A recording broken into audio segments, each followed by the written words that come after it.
opposition has been vehemently opposing the One Nation, One Poll pitch by the central government.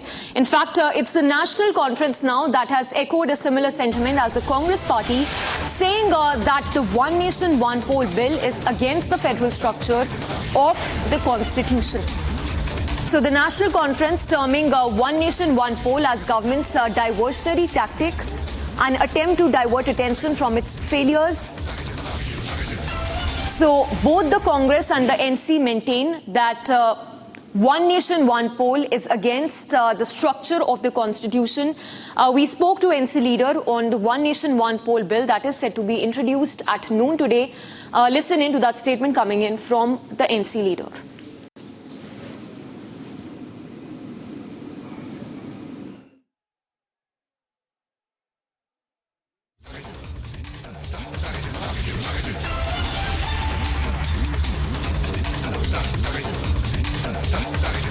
केंद्रीय cabinet के approval के बाद one nation one election जो है वो बिल अब सरकार जो है उसे पार्लियामेंट में पेश करने जा रही है।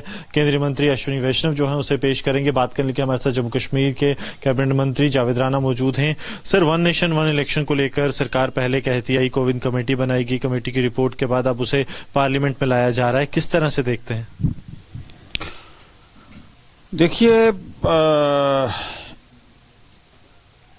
इस मुल्क में बहुत सी इश्यूज हैं जिनको सरकार को एड्रेस करना चाहिए।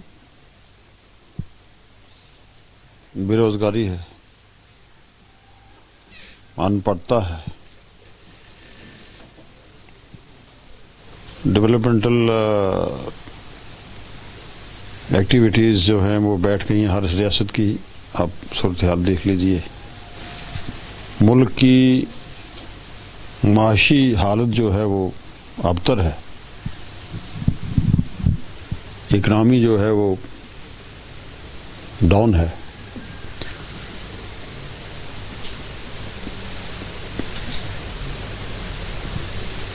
यहाँ जो एक आम आदमी की खुशहाली का जो इंडेक्स है वो तो हमारे जो पड़ोसी ममालिक हैं जो जिनको खाने पीने का भी कुछ नहीं उनसे भी कम है। सरकार को इन चीजों पे देखना चाहिए। वन नेशन वन इलेक्शन, ये चीजें कोई कैसे एक प्लेटफॉर्म पे आप कश्मीर के आदमी को और तमिलनाडु के आदमी को एक प्लेटफॉर्म पे ला सकते हो? हरियाणा और नागालैंड का आदमी कैसे एक प्लेटफॉर्म पे आ सकता है?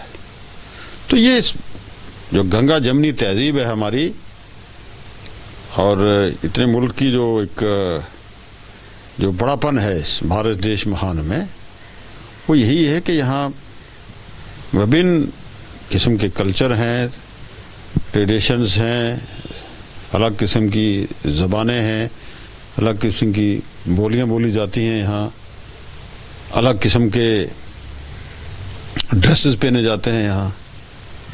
तो ये नामुमकिन बात है, मुझे लगता नहीं है। अभी कैबिनेट ने ये पास किया है और इसके बाद पार्लियामेंट में जाएगा और मुझे लगता नहीं कि इस पे इस मौजूदा जो सरकार है इसमें वो कामयाब रह पाएगी, क्योंकि बेसिक ये मैं कहूँगा कि बेसिक राइट्स की वायलेशन है। जो हमारा एक फेडरल निज़ाम है और ये सारा आप इसकी नफी कर रहे हैं। ये कैसे मुमकिन हो पाएगा कि आप दिल्ली के इलेक्शन भी और जम्मू कश्मीर के इलेक्शन एक टाइम कराएंगे, पार्लियामेंट के इलेक्शन और असेंबली के इलेक्शन पूरे मुल्क में एक टाइम करवा सकेंगे? आप पंचायतों को भी पार्लियामेंट के साथ लगा रहे हो। आप डेलीगेट जो एक वार्ड का मेंबर है, एक सरपंच है, एक बीडीसी है, एमएलए है, पार्लियामेंट है, सब एक कैसे? ये मुमकिन चीज नहीं है। मुझे लगता नहीं कि इस पे कोई जो आजियत इस मौजूदा सरकार को है सिर्फ एक लोगों की अटेंशन डाइवर्ट करने की, क्योंकि सरकार का फेलियर मसलसल फेलियर है। सरकार ने हर काम करके देख लिया है। राम मंदिर के नाम पे, हिंदू मुसलमान के नाम पे, मस्जिद मंदिर के नाम पे, हिंदुस्तान पाकिस्तान के नाम पे सब कुछ करके देख लिया है। अब नए नए हथकंडे जो हैं ये अपना time just to kill the time और लोगों की टेंशन डाइवर्ट करने का, इससे ज़्यादा। All right, let's go across to Riyanka joining us live from outside from the Vijay Chowk. Riyanka, we just heard the NC leader. The opposition maintains that one nation, one poll bill is not a pragmatic thought by the central government. What is the basis of this logic by the opposition? One, and also if you can tell us if the opposition, the Indie bloc, is united in its stand on one nation, one poll pitched by the centre.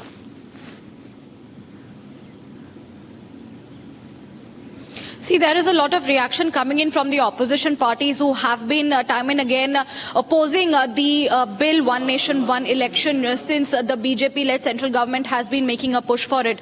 Now, what we have heard in the recent statement by the NC, they have said that you cannot come and make the entire nation vote together.